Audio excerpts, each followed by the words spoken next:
Chapter 1481. Can't you guys just please me for once? Benjamin sighed, looking at his 5 sons. All 5 boys flashed him a soft and adorable smile, then took their sister's hand and ran into the kindergarten. Bye-bye. Benjamin watched them go in and chuckled before getting in the car. Even when he reached the office, his lips still curled up in a smile. From the security guard at the entrance and the receptionist to the other company employees, everyone was stunned to see Benjamin in such a good mood. Do I look strange? Seeing Ethan staring at him in astonishment, Benjamin furrowed his eyebrows and stared straight back at Ethan. Ethan chuckled. No, it's just, Mr. Graham, you seem to be in an extremely good mood today, don't you? After a brief moment of contemplation, Benjamin's smile became increasingly evident. Not bad. Jesse called me, Daddy. Seeing the excited look on Benjamin's face, Ethan chuckled. Congratulations, Mr. Graham. Benjamin was in high spirits, a fact that was clearly felt by the numerous high-ranking officials present at the meeting. The meeting went smoothly. After addressing some matters, Benjamin left to go home and spend time with Arissa. Edwin, has Arissa woken up yet? As soon as Benjamin returned, he saw Edwin watering the flowers at the door and asked about Arissa. Not yet. Edwin looked at Benjamin. Mr. Graham, you're back so soon. Didn't you go to the company? I went for a bit. Benjamin answered before he walked inside, not seeing Darius or Mary. He ascended the stairs with vigor, gently and quietly entering the bedroom. The curtains were still drawn, causing the room to appear dim. The woman on the bed was still deep in sleep. Benjamin walked over, bent down to plant a kiss on Arissa's cheek, then sat by the bed, quietly observing her peaceful sleeping face. Arissa opened her eyes, meeting the gaze of the man sitting by the bed. She blinked. What are you doing sitting here? Looking at you. Benjamin responded earnestly. Sensing the man's good mood, Arissa felt warmth in her heart. Did you just get back, or have you not left yet? She sat up, and upon seeing this, Benjamin stepped forward to assist her, saying, I've already gone out and returned. Are you going to freshen up now? Benjamin asked softly, helping her into her coat. Yeah. Arissa stretched lazily, loosening her muscles and bones. Benjamin picked her up to take her to the bathroom. Arissa had just woken up and was still feeling a bit lazy. Benjamin let her sit on the chair before he prepared the toothbrush and toothpaste for her. Arissa stared at the man dressed in a suit and leather shoes. He seemed more handsome than before, causing her heart to flutter a little. You're in a great mood. It was hard for Arissa to ignore the upturn of his lips. Benjamin smiled, leaning down to tell her, Jesse called me, Daddy. Feeling his joy, Arissa chuckled. Congratulations. They're finally starting to call you Daddy. Why did the children suddenly change their tune, though? Arissa was quite curious, and then she heard a certain gentleman's frustrated voice ring out. Only Jesse has called me that, the others haven't yet.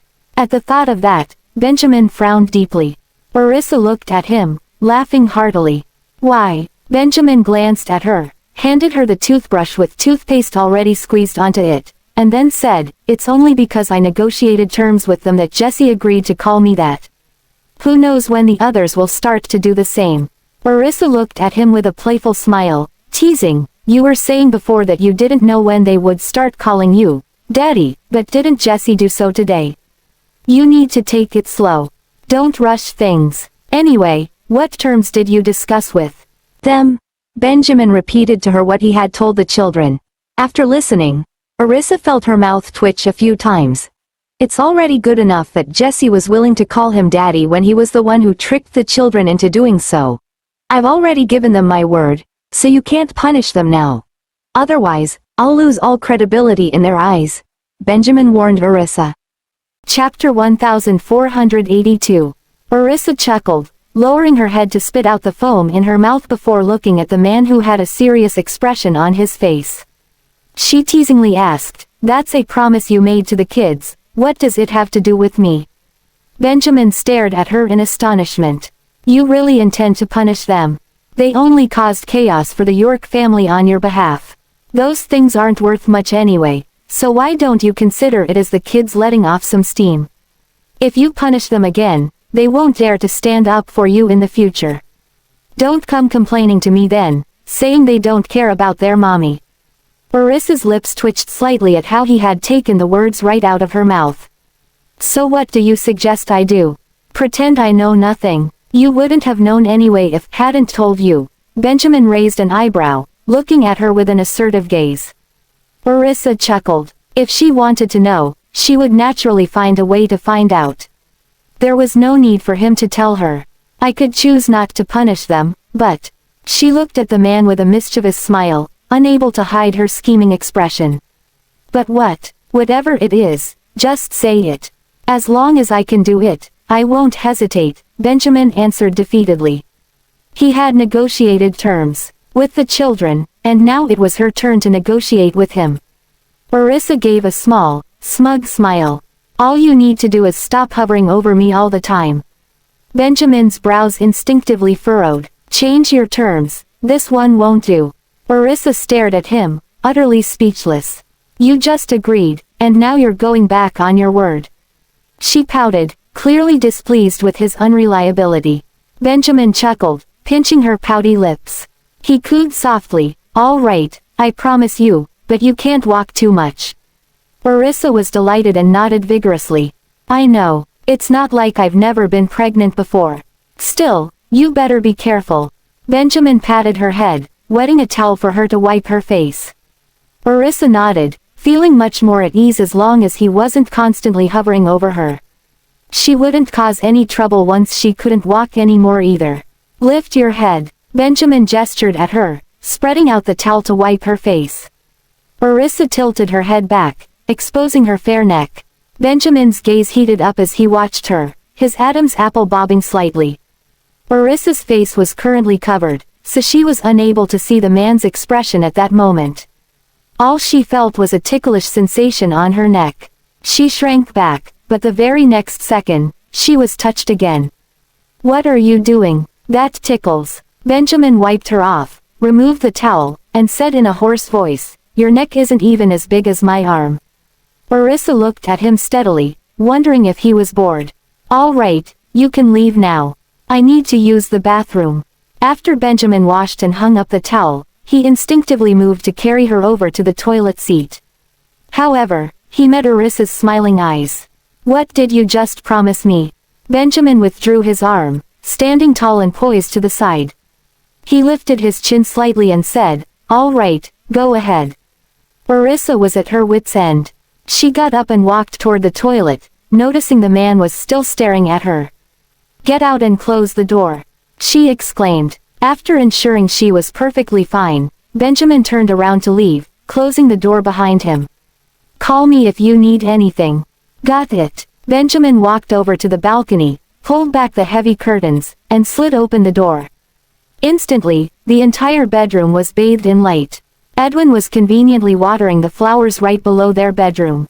Hearing a noise, he looked up and saw Benjamin on the balcony. Mr. Graham, has Mrs. Graham awakened? Benjamin looked down at Edwin and answered, yes. Then I'll go heat up breakfast for her. Edwin quickly put down the hose, wiped his hands on his apron, and hurried off to the kitchen. Benjamin stood there for a moment before entering the room. Seeing that Arissa had not yet come out, he turned around and went to the closet to pick out some warm clothes for her. Chapter 1483. Arissa walked out and saw the man sitting on the couch, completely absorbed in his phone. Her clothes were placed beside him. She chuckled softly, quietly walked over to pick up the clothes, and moved aside to change into them. Just as she finished changing her clothes and turned around, she was startled to see the man standing behind her. Why are you standing behind me? Arissa asked. Benjamin's gaze was intense, with a hint of innocence in his eyes. I was just wondering if you needed any help. Meeting his intense gaze, she teased, are you sure you weren't trying to sneak a peek at me? Benjamin lifted her chin, his eyes glinting mischievously. Do I need to sneak a peek? Arissa snorted in response. Who knows what he's up to? Benjamin leaned down to give her a kiss. Let's go have breakfast. Edwin has prepared it for you. Okay. Arissa nodded. Benjamin scooped her up in his arms, and Arissa quickly clung to his neck. Aren't you supposed to let me walk? The dining room is too far from here, so let me carry you. Benjamin effortlessly carried her downstairs. Edwin saw them coming down and greeted them warmly. Mrs. Graham, breakfast is ready and warm. Please start with some hot oatmeal porridge. Mr. Graham, you didn't have breakfast this morning. Why don't you join Mrs. Graham for a meal? Sure. Benjamin nodded, holding Orissa as he sat down. Orissa stared at his handsome face, feeling a bit displeased. Why didn't you eat breakfast again? I was waiting to eat together with you. Benjamin explained lightly. Orissa gave him a glance, gently persuading, I usually wake up a bit late, so you can just eat with the kids before heading out. You've been busy since early morning without eating anything. It's easy to hurt your stomach that way. Exactly. Mr. Graham, you should listen to Mrs. Graham. You can have something to eat with the kids in the morning, and then have a bit more with Mrs. Graham when you come back. You shouldn't starve yourself, Edwin also advised Benjamin. He didn't mention anything about their morning guests. Busybody. Benjamin gave Edwin a glance. Who said I was starving? Edwin smiled, quickly served them both some oatmeal, and then hurried off to attend to other tasks. Mrs. Graham, if there's anything else you'd like to eat, just let me know. Understood, Edwin, Orissa responded. Have you eaten yet? I had breakfast early in the morning with old Mr. Graham, Madam Mary, and the children, Edwin replied with a warm and endearing smile. Where are Dad and Grandaunt? Orissa looked around but didn't see them anywhere. They're planting some vegetables in the backyard garden, Edwin informed Orissa. Take your time eating, Mrs. Graham. Orissa nodded. She turned to look at Benjamin, who was still holding her and refusing to let go. Shouldn't you let me go? How am I supposed to eat like this? Let me feed you. Benjamin's eyes were filled with urgency. Orissa chuckled lightly, poking the man's firm chest. Aren't you going to eat too? I can feed you first. Benjamin's gaze was intense. Even though it was just a simple statement, it sounded incredibly ambiguous. Orissa's ears turned red, and she glanced down shyly while murmuring, let's eat together. Benjamin took in her shy and delicate demeanor, letting out a light laugh. All right, let's eat together. He passed her the bowl, encouraging her to take a spoonful before taking one himself. Since there was no one else at home, the couple took turns eating and were quite satisfied. Orissa was practically forced to endure his sweet actions. Here, have some more of this. Benjamin ate sparingly. Once he was full, he continued to feed her, making sure she tasted every dish. I want to eat that, Orissa said with her mouth full. Happily chewing. Benjamin served her some food before noticing she hadn't swallowed yet as her cheeks were puffed out. He couldn't help but chuckle. Swallow first, Orissa gave him an annoyed glance and explained. The food Edwin and Grandaunt made is really delicious. Chapter 1484. Orissa had always had a big appetite, which had only increased since she became pregnant. Benjamin chuckled, choosing not to expose her, and continued feeding her. He had never realized such a task could be so intriguing before. Previously, whenever he saw other couples being affectionate with each other, he found it too overwhelming, unable to understand why they would want to be so close. Now, he wished he could spend every minute of every day with her. It felt like he never had enough time with her. Have some ham. Benjamin picked up a slice and fed it to her.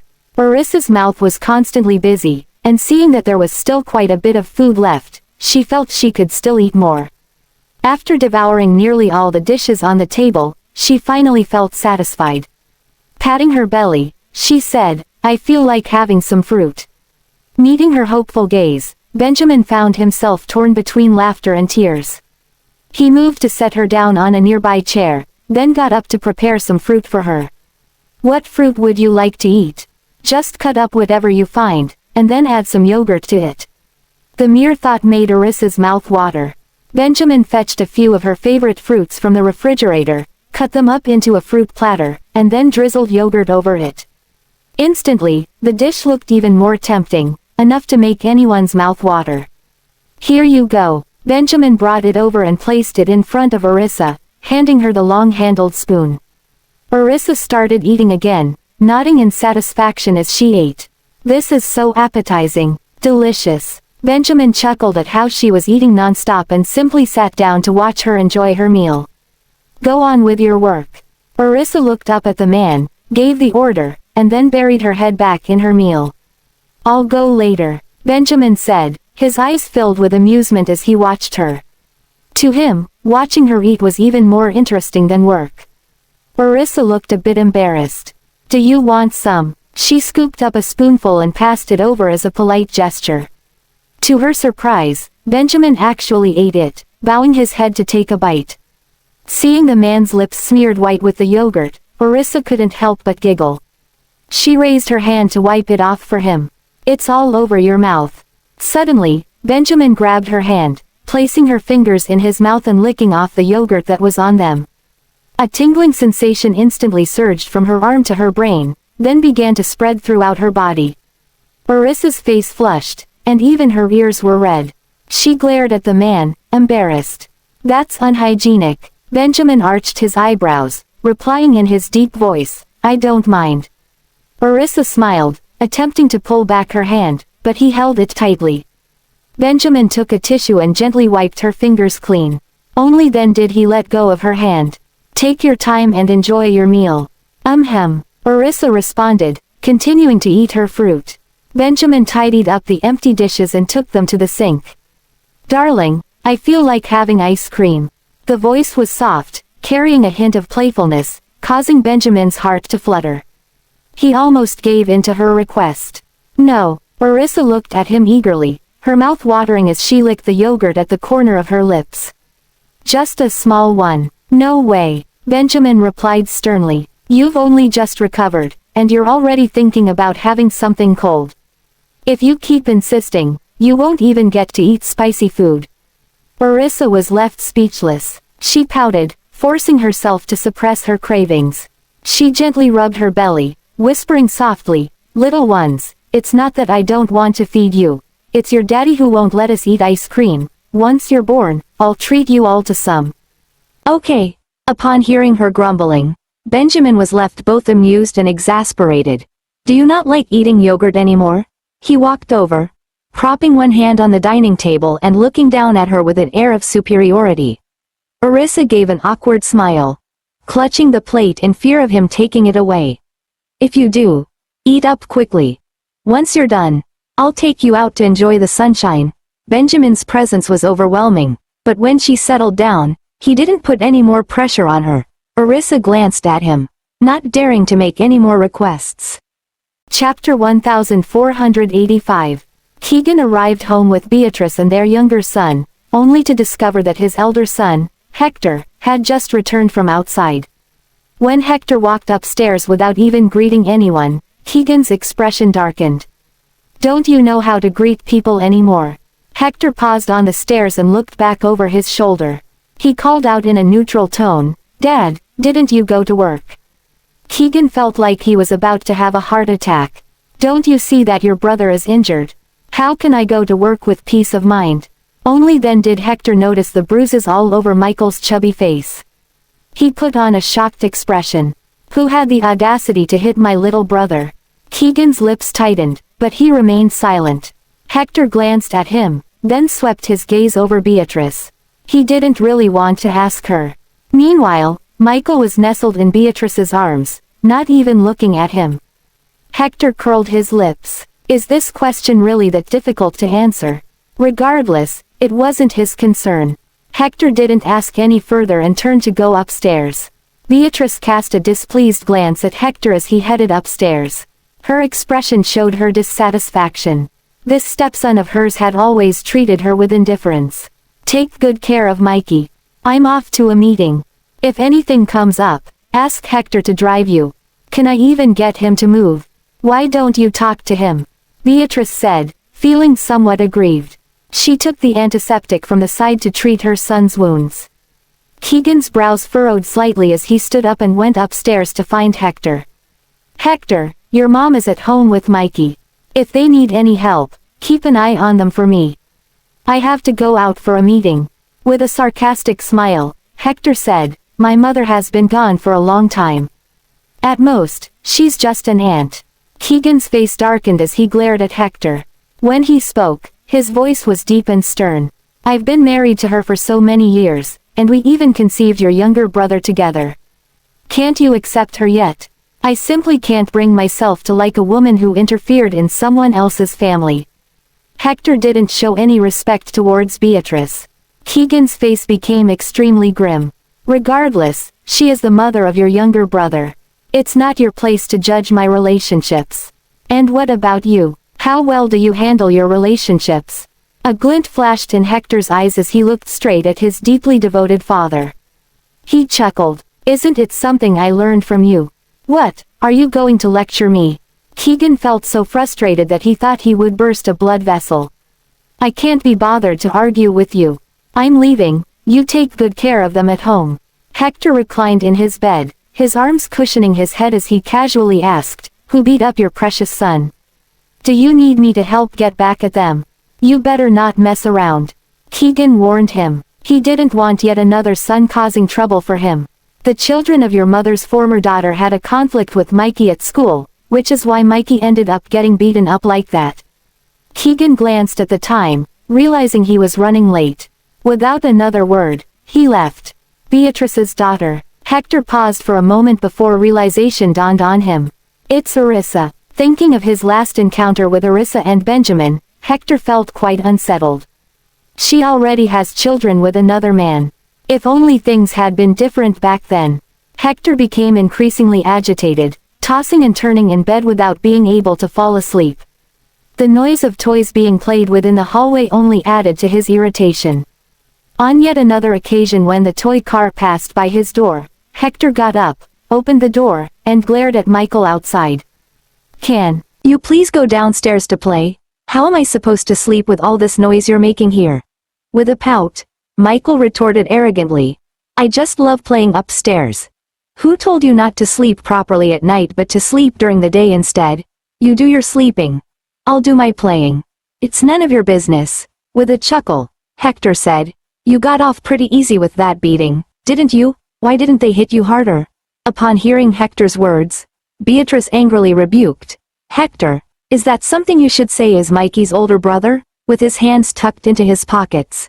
Hector stared at Beatrice with a mocking gaze. So, should the words Mikey said to me be what a younger brother should say to his elder brother? Chapter 1486. Go play somewhere else. Hector glared at Michael before slamming the door shut. Michael suddenly burst into tears. Mommy, Hector is so mean.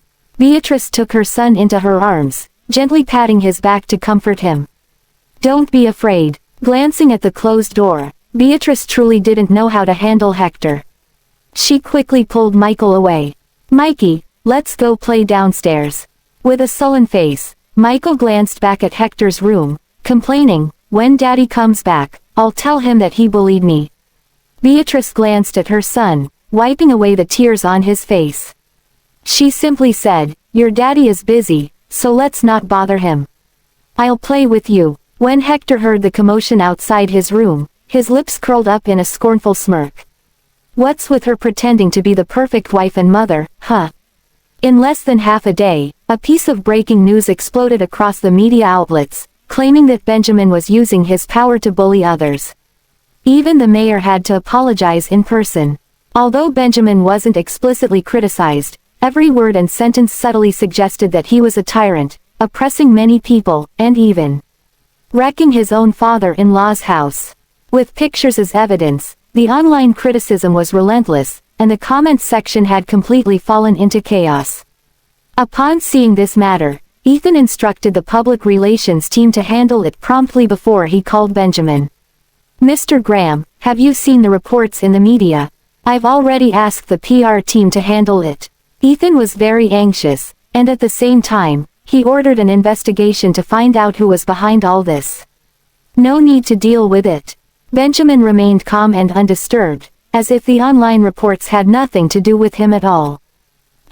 Ethan was taken aback. Mr. Graham, if you don't do anything about this, it will become increasingly unfavorable for you. Is what's being reported true? Benjamin retorted with a question. Ethan snapped back to reality, realizing that all the accusations lacked solid evidence and were merely slanderous comments. But they're tarnishing your image. he exclaimed. "Gather evidence and send a lawyer's letter." Benjamin read the online comments, all of which were scolding him for acting as he pleased because of his wealth and accusing him of being inhuman. The resentment toward the wealthy among netizens had reached its peak, with each one cursing more fiercely than the last. Benjamin scoffed. He had never cared for such things. If he were the type to be easily swayed by public opinion, he wouldn't be where he was today. Understood. Ethan immediately set out to gather information while urgently investigating who the culprit was. "What's wrong?" Orissa, sitting on the couch reading a book, sensed something seemed amiss after hearing their conversation. As soon as Benjamin hung up the phone, she hurriedly asked him. "Nothing." Benjamin dismissed her worries with a casual wave of his hand. Orissa stared at him intently. It didn't seem like nothing was wrong. Otherwise, Ethan wouldn't have called. "Just tell me. If you don't, I won't be able to put my mind at ease.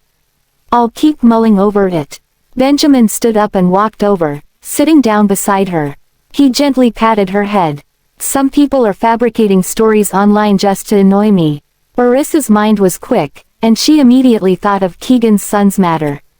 "Is it about the fight?"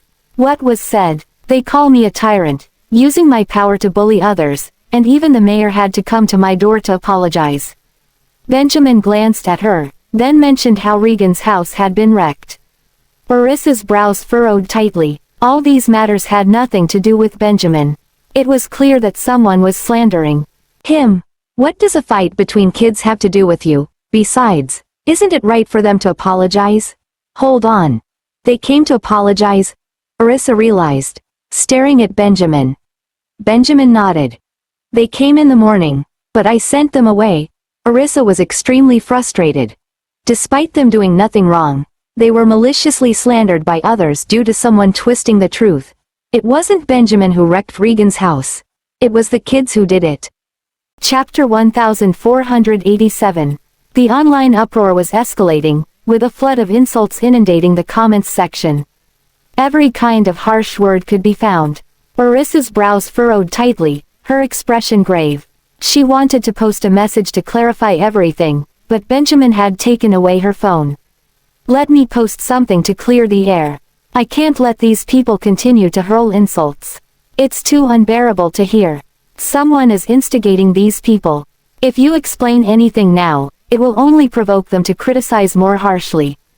Wait until Ethan has completed a thorough investigation, then we can send them a lawyer's letter all at once. After that, these people wouldn't dare to act recklessly." Benjamin tried to calm her down, as he had witnessed similar situations many times before. "But they even insulted the children. That's too much." What upset Orissa the most was this. She couldn't bear to see her children being cursed. No mother would ever want to see her own child being insulted. No need to argue with these people. A lawyer's letter will teach them a lesson. Benjamin stroked her hair, trying to calm her down. "Stop looking at the comments, it will only upset you. I'll handle it." Orissa looked at him and let out a sigh. She just couldn't learn to be as composed as him. At that moment, Darius' grumbling voice came from outside. "What on earth are they reporting?" The two exchanged a glance. Benjamin gestured for her to stay calm and left the study to check the situation. Darius, Mary, and Edwin were all in the living room, each with a rather solemn expression. Darius was so angry that his face was red, and even his ears were flushed. "Old Mr. Graham, you shouldn't bother with these things. It's not worth getting upset over. These people are just spouting nonsense without knowing the facts," Edwin comforted Darius while patting his chest soothingly. Benjamin walked over. "Don't worry about what's on the internet. Hurry up and have someone delete those. They're so annoying to look at," Darius said, his face taut with irritation. "I'll handle it, so you shouldn't worry about these things. Watch your blood pressure," Benjamin assured Darius, hoping to prevent him from getting upset and causing everyone else to worry. "Mr. Graham, I can't seem to find out who leaked these reports. They're completely distorting the truth, it's despicable." Edwin was frustrated. Darius had asked him to keep an eye on the media, and he had indeed found some unpleasant news. "I'm still investigating." Benjamin glanced at them. At that moment, his phone started to ring. Seeing that it was a call from Brian, the eldest son of the Graham family, Benjamin's eyes dimmed slightly, and he hung up. Darius glanced over and asked, "Why didn't you answer the phone?" "Whose call was it?" Benjamin glanced at Darius and said calmly, "It was Brian." Darius was momentarily stunned. However, upon noticing that Benjamin didn't seem to care much for Brian, he didn't say anything further. "Is Issa sleeping upstairs?" Darius asked about Arissa concernedly, worried that she might have seen these unpleasant reports. "She's in the study." Benjamin glanced toward the study, only to see Arissa standing at the door. His brows furrowed slightly. Darius cautioned Benjamin, "Be careful not to let Issa see these negative reports. It could upset her. She already knows everything." Benjamin responded to Darius, then quickly turned and walked over to Arissa. "What are you doing out here?" Arissa looked at him and asked, "Do Dad and the others all know?" "Yeah." Benjamin nodded, picking her up. "Do you want to go to the living room or into the study?" Arissa tugged at his clothes, murmuring, "Bring me to the living room. I won't disturb you anymore." If she were in the study, he wouldn't be able to concentrate on his work as he would feel obligated to check on her from time to time. Upon hearing her, Benjamin held her in his arms and turned back toward the living room. "Issa, sit over here." Darius pointed to the long couch before instructing Edwin to fetch her a blanket. "I'm on it." Mary rushed over to grab the blanket and pillow, quickly arranging them before allowing Benjamin to lay down Arissa. She then adjusted the pillow for Arissa and covered her with a blanket. "Is this more comfortable?" Chapter 1488. "Yeah." Arissa smiled at Mary. "Grandaunt, please have a seat as well." Mary poured her a glass of water before finally sitting down. "Issa, don't pay attention to those online comments. They're all nonsense and will only upset us." Darius tried to comfort Arissa, though he himself was visibly upset. "You're right." Arissa nodded. "Don't worry, Benjamin will handle it well. Those who slander us will face severe punishment under the law. If we don't teach them a lesson, they'll never understand the consequences of their actions. All of you should stop worrying about this matter. I'll take care of it." Benjamin reassured them. "You all enjoy yourselves. I have some things to attend to." Urge them to act quickly. "Don't let those negative news spread online." Darius reminded him. "Got it." After glancing at Arissa, Benjamin returned to his study to continue working. "Issa, relax and have some snacks." Darius, who was previously upset, now comforted Arissa, concerned about her mood. Deeply touched, Arissa nodded and said, "Dad, you guys should eat too." After serving them, she picked up a piece to eat. "Did Keegan come to our house this morning?"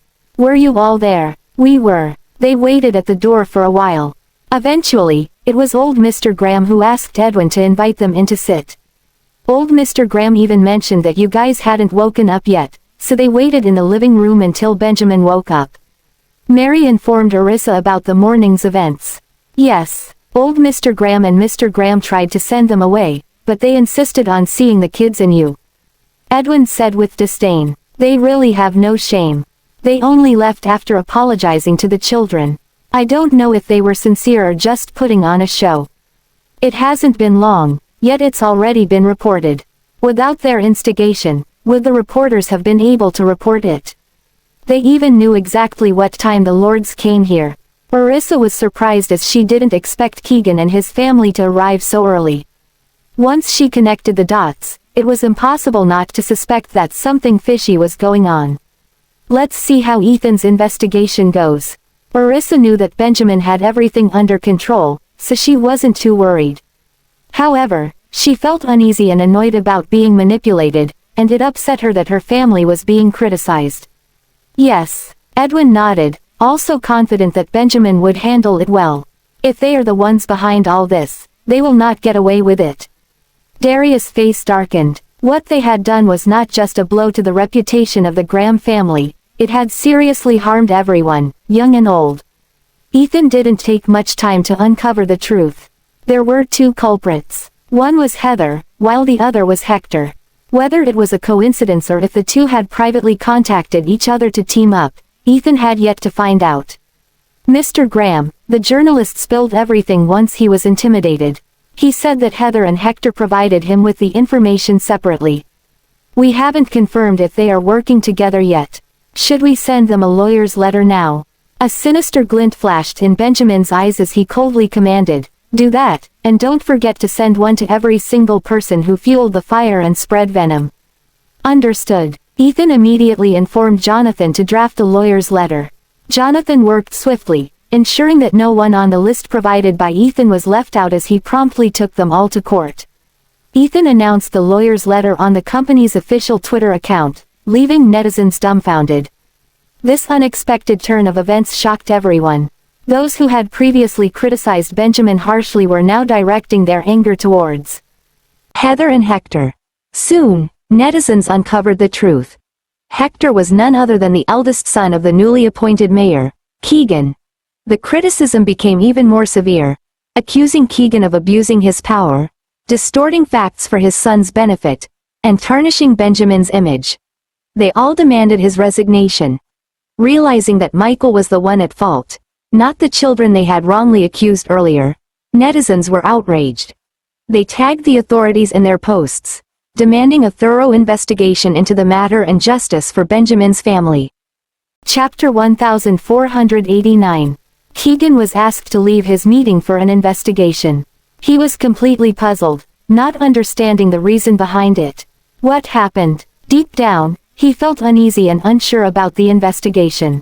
Your son has been accused of maliciously defaming Benjamin Graham, and you have been reported as well. We need to investigate your involvement in this matter, so we ask for your cooperation. Keegan was taken to a room where he was kept under surveillance. Keegan furrowed his brows tightly, wondering which of his sons they were referring to.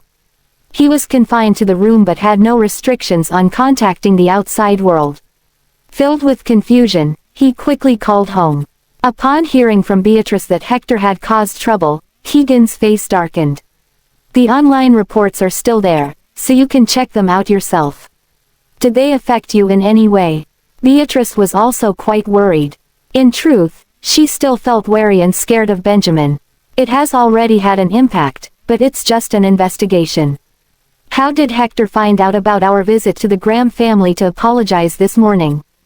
This left Keegan puzzled. He hadn't given Hector many details when they talked earlier that morning. Beatrice seemed a bit guilty, stuttering a little before finally saying to Keegan, "He might have overheard me when I was on the phone. I didn't expect him to leak this information. All right, I'll call him." Keegan, visibly irritated, cut off Beatrice, intending to speak directly to Hector. He was just taken away for questioning. Beatrice responded quietly, indicating that Hector was currently not free. Keegan paused for a moment before instructing, "Tell him to apologize properly to the Graham family. Let's not let this escalate, as it won't benefit any of us." "Yes, I'll try to pull some strings and see if I can meet him." Beatrice agreed. Now, she could only rely on her own efforts to mediate.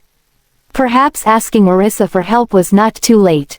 "You do that." Keegan hung up the phone and quickly went online to check the reports in the media. His heart sank further at what he read. Heather was also taken away for questioning. Feeling panicked, she demanded, "Why are you arresting me? You should be arresting Benjamin. He's the one who destroyed my house. How can you twist the truth like this, not arresting him but coming after me instead? Where is justice? Based on our investigation, the person who destroyed your house was not Benjamin. You have been spreading rumors and slandering him. If we don't arrest you, then who should we arrest?" Heather was put into a police car.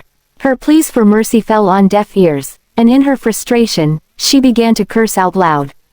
This further offense of insulting the police added to her charges, resulting in a 3-day detention. Heather started crying out of fear. "Officer, it wasn't intentional, so please forgive me. I can't go to jail. I haven't done anything. I'll apologize to you, okay? I'm sorry. If a simple apology could fix everything, there would be no need for laws." Seeing that pleading was useless, Heather insisted on making a call to Regan. "I need to call my husband. She didn't want to go to jail. We will be contacting your husband, so behave yourself." Upon being scolded, Heather dared not act out again. The thought of possibly being sent to jail brought tears streaming down her face. What a situation this was. Finley was still locked up, and now Heather was about to join her. When Regan received the call from the police station, he was completely exhausted, both mentally and physically. Thus, he couldn't help but curse at Heather. Without any evidence, spreading rumors to the press was truly a case of hurting others as well as oneself. He hadn't managed to handle the company affairs properly, and on top of that, Heather was taken away. This caused Regan's blood pressure to skyrocket, nearly causing him to faint. At that moment, Miranda called, asking Regan to help Heather. "Dad, Mom has been taken away, so you need to find someone to rescue her quickly. Your mom brought this upon herself. Let her stay in there for a few days. I still have a mess to deal with at my company." Regan was so upset that he was almost out of breath, his face turning red. "Mr. York, are you all right?" His secretary quickly helped him sit down upon seeing his state. "Blood pressure medication." Regan was feeling so dizzy that he was panting heavily as he spoke. Chapter 1490. Apart from the masterminds, Hector and Heather, not a single one of the ghostwriters spreading malicious slander was spared. Especially when that media reporter was arrested, passers-by pelted him with eggs, leaving him in a completely disheveled state. How could you abandon your humanity, spread rumors, and tarnish others' reputations? A person like you will not meet a good end. God knows how much money he's taken, and now he's fallen into a pit, serves him right. Get out of the media industry. You distort the truth, mislead the public, and insult others. Didn't your parents teach you to have a conscience? These people are utterly despicable, reporting on everything, even using falsehoods to slander the Graham family. Truly, they won't stop until they've dug their own graves. Lock him up for at least a decade. People like him shouldn't be let out to cause trouble. Some netizens started a live stream, much to the delight of the onlookers, with some commenting that only Benjamin could keep these people in line. Netizen A. These trolls really need a harsh lesson, otherwise, they will continue to run rampant on the internet, daring to say anything without taking any responsibility. Netizen B. Let's see who dares to recklessly curse others in the future. Posting comments online also requires responsibility. All you trolls and haters out there, take note. Stop engaging in such disgraceful acts. Upon seeing all this, Orissa finally felt at ease. The truth was out in the open, and the eyes of the public were as clear as ever. At this moment, Beatrice returned to Yaleview again. Edwin didn't dare to tell Orissa directly. Instead, he reported to Benjamin, "Mr. Graham, Mrs. Lord has come to visit again. She's at the front door, asking to see Mrs. Graham." Benjamin's eyebrows furrowed tightly, his handsome face darkening. "Does Mrs. Graham know? I didn't dare tell her." Edwin was worried that Orissa would be too soft-hearted and agree to meet Beatrice, which would then affect her mood. Benjamin nodded, instructing Edwin, "Don't bother about that woman. Let her wait as she pleases." "Yes." Edwin reported to the security booth, conveying the orders. Beatrice was met with a cold reception, which left her feeling rather displeased. Although Hector wouldn't go so far as to make her personally come here to ask for help, she had no choice but to swallow her pride for the sake of Keegan's future. "Isa," Beatrice called out loudly toward the mansion. "Stop yelling here, or we'll call the police." The head of the security team warned Beatrice. "I want to see my daughter." Beatrice insisted, continuing to shout toward the inside, "Isa, it's Mom, please let me in. I know you're home, Isa." Orissa was in the living room, faintly hearing someone shouting outside, but it wasn't very clear. "Who is shouting outside? Miss, let me go and check," Edwin told her before rushing out to handle the situation. "This Beatrice is such a troublemaker. You didn't want to leave this morning, and now you're back.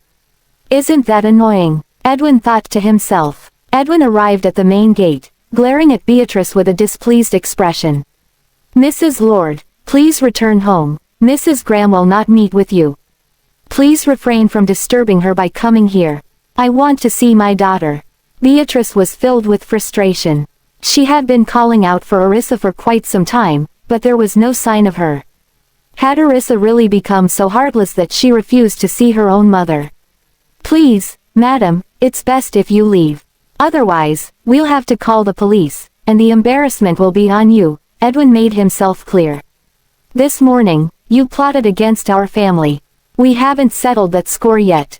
You wouldn't happen to be here with journalists now, trying to pressure us with this? That won't go as you wish. We came over this morning to apologize.